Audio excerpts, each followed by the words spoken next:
Now, Danny, what is the next one? This is the Team Eric versus Team Garrett match. Do you need me to read all the participants? All I need to hear is RVD's name, because there's no question that Eric Bischoff loses, Garrett Bischoff's team wins, and that RVD is there. I don't know if there was much point in adding the fifth man on each team. I don't know that really changed. I'm glad to see RVD back. I'll always stop the DVR for him. I know why they did that, by the way. Oh, okay. Well, I'll let you answer that. But I was gonna say the only reason for this match, like, it's if Bischoff's team lose, Garrett leaves. I don't really see any, like, why build up Garrett only to have him leave? They're obviously trying to push this kid. They can go without Eric Bischoff for a while, and he'll always just, weasel his way back in, whatever. Like, there's always some loophole for Eric to come back around in. So there's no reason to believe that they can't do without Eric Bischoff for a month or two. Oh my God, I second that. You are so right. There's no question that that I'm with you in that they should not call this a 10-man match, but a 20 balls match.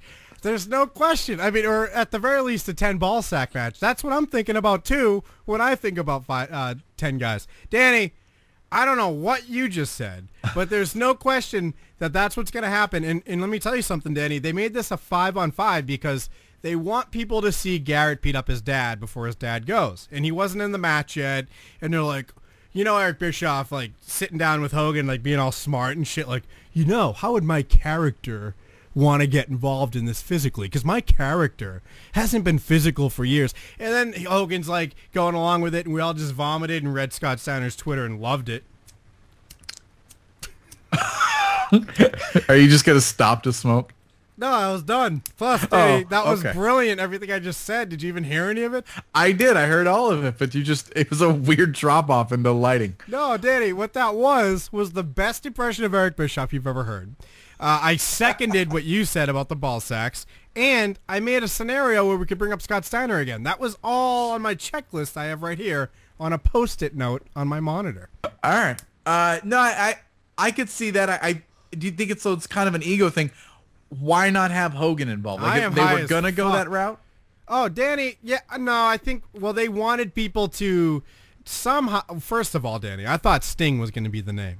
Like, yeah, the crowd was chanting for it. Yeah, and I was so fucking sure, and then when they did the Hogan thing, I was like, well, obviously, they just want you to think it's Hogan, it's going to be Sting. Meanwhile, pulling the rug out from me even, and that never happens on TNA, RVD came out, because I didn't even think of RVD as a main eventer, let alone, like, a name that anyone would give a shit about.